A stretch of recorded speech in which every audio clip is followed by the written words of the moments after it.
I've been working as an artist for 30 years, and it's not always been an easy life. Painting has got the word pain in it.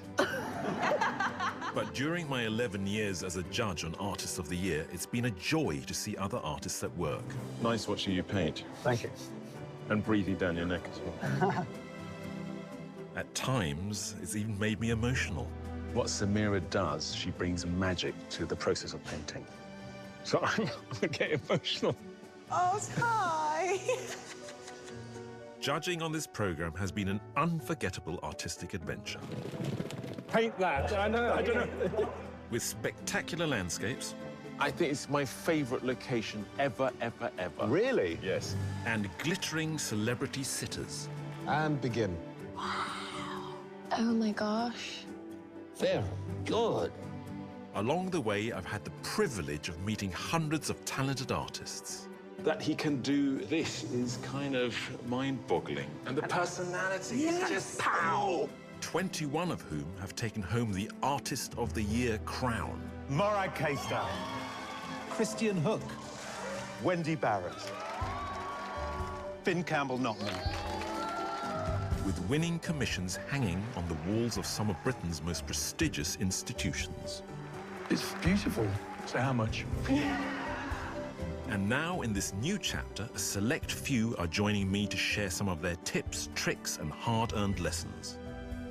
In this first episode, I'll be introducing one of the most essential principles in painting: how to observe and understand tone.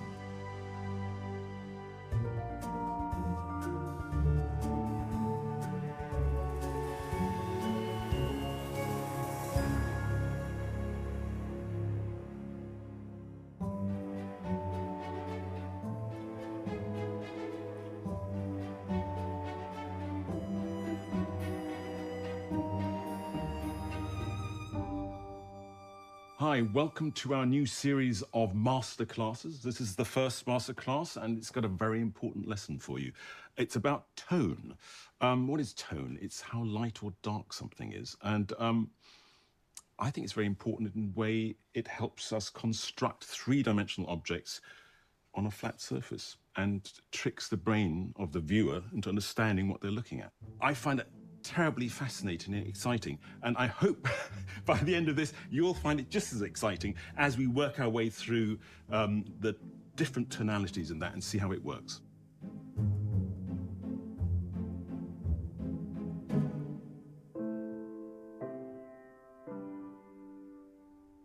So, tones, lights and darks. So I've got this sphere and this box on the white surface here. I've set up the light here because we need quite a strong, clear light to make these tones visible. Now, these tones, what am I talking about? The highlights where the light strikes very clearly on the surface. And then the objects, because they're facing away from the light source at the back, they have shadows. And these objects then cast shadows of their own. So you've got the cast shadow, you've got the shadow, and you've got the light. Now, why I've set this up this way, we've got a sphere and a box is with a sphere like a face. The surface is smooth, so the gradation from light to dark is a smooth transition. Whereas with a box, because it's got sharp edges, we've got sharp transition. So if you try to set this up at home, which I really recommend you do, because it's a really interesting exercise, you need a clear light, you need an object. It could be, dip an orange or an apple that's gone off in white emulsion and put it in a box. So you need this variation of shapes to work out how to transition from light to shade, both on a smooth object and one with sharp edges. So this is a really important first lesson in how to make something appear three-dimensional on a two-dimensional surface, especially if you work in an illusionistic, realistic fashion like a lot of us in the portrait world do. Let's get started. Right, that's all white. Keep it nice and simple. It could be all black. You could dip the whole lot in black paint. As long as the colour, this is dangerous, tone colour, that's used is uniform. Now, usually canvases are white. White, everything looks dark against white. Everything looks immediately very dark. So ideally I could use a mid-grey, but as it's a beginner's lesson, we're going to start with a black board because it's like we're painting into a void, and it's not as black as we think it is. It is a kind of grey. And you won't be surprised to see that we've got black paint, white paint. That's all we need to have a go at this tonal study.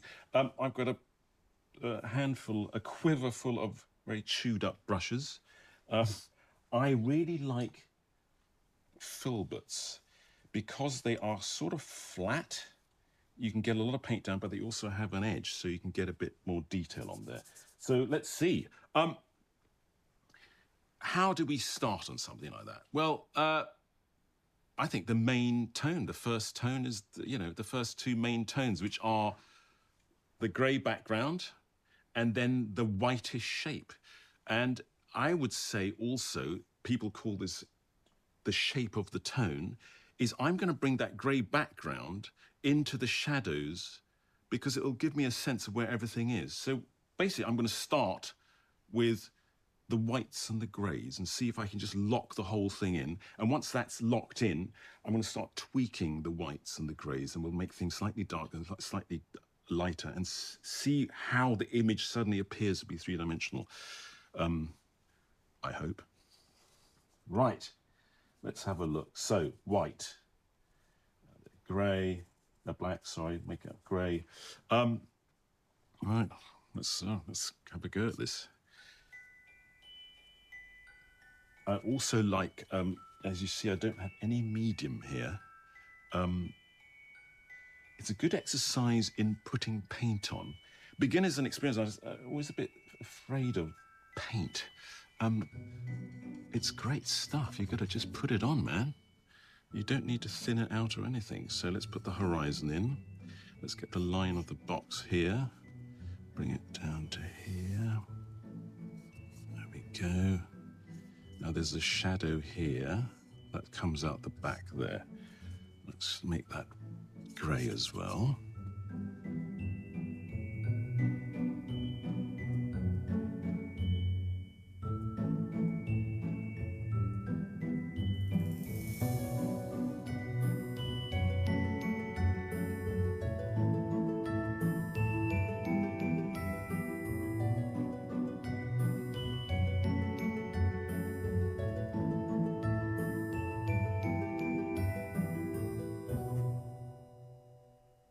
Right, what's the grey like? Let's have a look.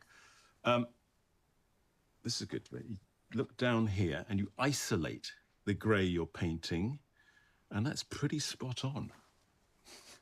Right, I've got to show you something. This is kind of interesting. Why I've done that, isolated the grey, is because things appear a certain tone in relationship to other things. So look here. I've got a board, rather badly painted from white to black. Now, look, I painted that grey tone. Look what happens if I put it on here. That's really light, isn't it, on that black one? Look how dark it is when I put it on here. It's exactly the same tone.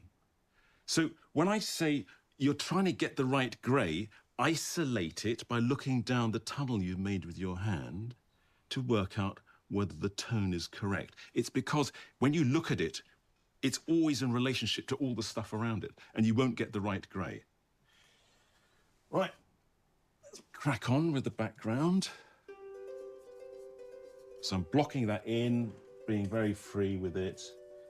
Also a good lesson in, I've got a grey mixed up, I'm running out. I have to keep on mixing up more of the grey. It keeps your eye in. It keeps you concentrating. And I know it looks like I'm painting a door, but I'm not. Each mark is a conscious decision, and you want to make that conscious decision. It's got to be clear. How should I put it?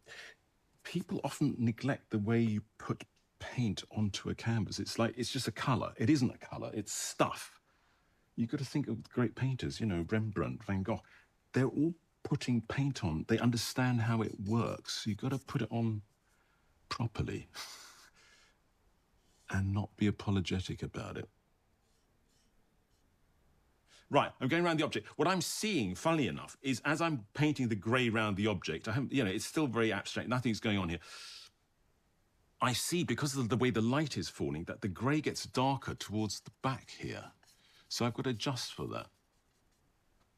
the gradations are incredibly subtle.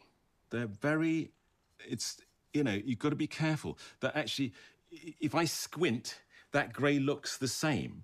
It's only when I look carefully that I see that it goes slightly darker. So it's not a sudden change, it's a very subtle variation in tone. Right, let's put the, see, under the sphere, there's also the, oh, and the back of the sphere is this grey. So let's put that in as well. As we're doing the shape of the tone, let's just pop that in as well. It's not the same grey, but it's not white. And then we've got the shadow here coming. There we go.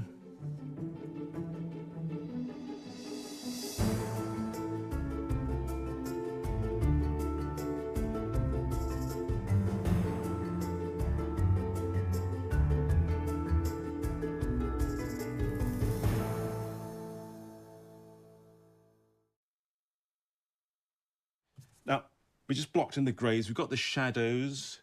We've got the shadows also in. That's going like that. That's very steep. I already messed that up. And then we've got this coming here. Right. So, right, okay, I'm going to get a different brush, put in the lights. I'm not going to be too precious about the relationship yet.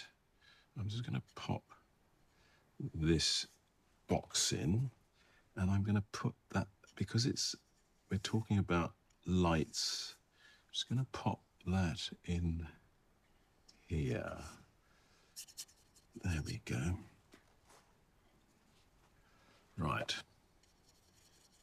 Let's pop that in. So yes, so we've got the grey shape, which is the background and the shadows.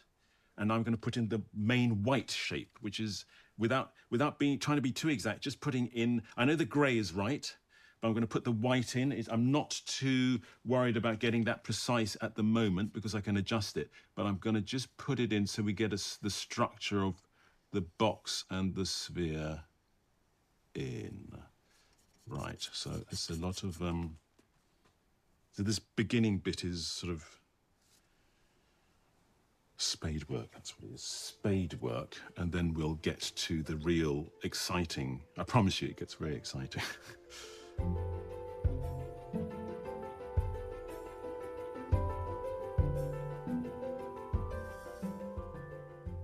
There is a kind of habit when, I fall prey to it sometimes, where the object is round or it's, and you start building it with brush marks, right? So you think, oh, the ball, the apple, let's say, is round, and you start making round marks. The light catches on the brush marks, and it's a different language. It's sculpture, and what we're playing with here is it's an illusion. So it's about tones. And so you're putting tones next to each other that vary slightly and trick the eye into thinking something's three-dimensional. If you start building as well, the brain doesn't understand which of these languages it's supposed to be working with. And as we are painters, we are producing an illusion. So try not to paint round things round. It doesn't work. It looks kind of clumsy. So not I've only got the difficulty of the sphere, but I've got this difficulty of this. Okay, I've got the edge here, the front point. Now I'm standing very close to the object, so the perspective is, man, it's difficult. So apart from tones, of course, you've got to be able to draw, and some people aren't very good at drawing, so it's a bit of a battle, but I'll get it right. So the idea is getting the box and the shadow that goes. Remember, I was talking about the sphere having a light side and a dark side. The sphere is also casting a very beautiful elliptical cast shadow, and so that's what I'm just drawing around at the moment. I'm drawing across the front of the box to this front edge where there's a very sharp, so unlike the sphere where the light turns in the dark very gently and there's a transition, it's very soft. Soft transitions. There's you know, sometimes an itch to make it all smooth and soft by making it fuzzy with blending. That's nasty. You don't want to do that. You really want to put it, just get the transitions very soft by making the grades between the tones very subtle. It's very satisfying, and it's also means the surface of the painting is one. You know, if you're painting and then suddenly you're sort of smudging things, it just doesn't, the language isn't uniform. Now, this is a nice bit. So we've got the box, here we go, the box and the severe. Now, the box has got that sharp edge, as I said. There's a shadow being cast by the box that goes something like that. And then there's this background. It's here. There we go. Right. And the back edge of the box is here. And then we get that little that shadow here. Look at that. Okay, let's block that in, see what that looks like.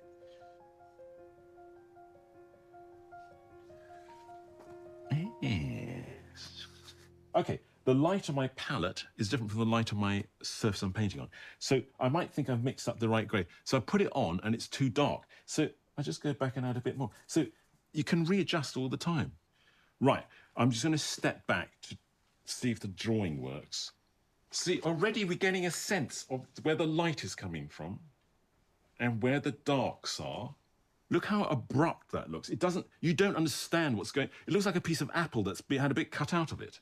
That's what I mean about sharp transitions and soft transitions. So it's interesting, the more of the structure one gets in, of course, the more one realizes the drawing's a bit awry. So that's so I'm just doing some small adjustments to get the basic shapes right before I start adjusting the tones. I mean, oil painting is fantastically forgiving. I mean, it's a wonderful thing, isn't it? You can be a really crappy drawer and then you just paint over it and correct it. It's great. Painting's about constantly sort of adjusting and fine-tuning and, yeah, that's the fun bit about it. And trying to make it work. And so the box is now in place. Is the sphere right? I think the sphere is very difficult, so I'm going to try to get that in now. So what happens here is I'm going to pop in this side of the sphere. Let's see how good I am.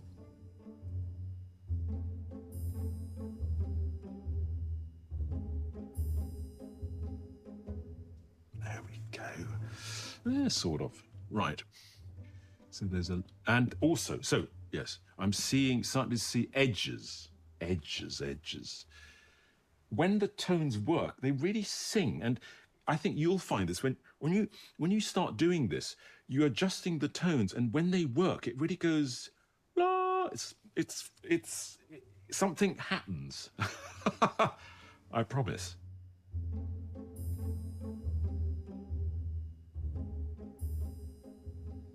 I put in the grey, as I was saying, the sphere, the edge of the sphere is going round and the white of the box is behind it. And I'm trying to get that tone, those two tones, to talk to each other so you get the sense of the sphere going round and the white of the box there. I'm going to work the grey edge in and then I'll work out of it to make it lighter. So let's have a look whether we can get this to work here. So it's here. And it's here.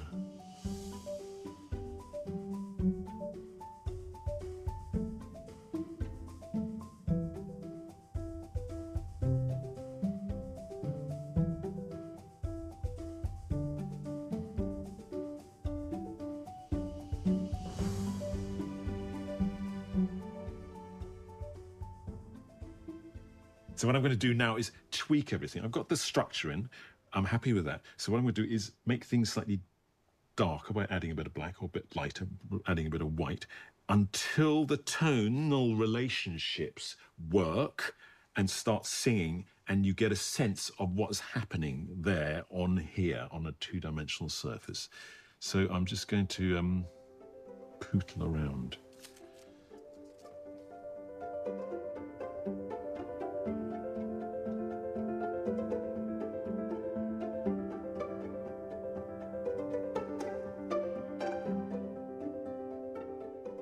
So I've enjoyed myself. I think it's making sense. I hope it makes sense to you. I hope the subtle arrangements of tones and their relationships make sense, and that you've been able to follow my thought process, however weird it is, a bit. And you can see how the subtle tonal variations help make something three-dimensional. Have a go. I mean, I'm going to spend a bit more time with this because I want to sort of polish it up a bit. But it's really exciting when things sort of lock into place and you suddenly realize, oh, this is actually standing there and this surface works there. And it's quite a magical moment when that happens. So remember, I started with the sort of two tones, the major tones, the background and the shadows and then the whites. And then I adjusted both to create this sense of illusion. It's a very important lesson in terms of understanding tone and sensitizing your eyes to tone if you're going to go into figurative painting. So do give it a go. And I hope you have as much fun as I do doing this. Good luck. If you'd like to find out more about these masterclasses, go onto our website, skyartsartistoftheyear.tv.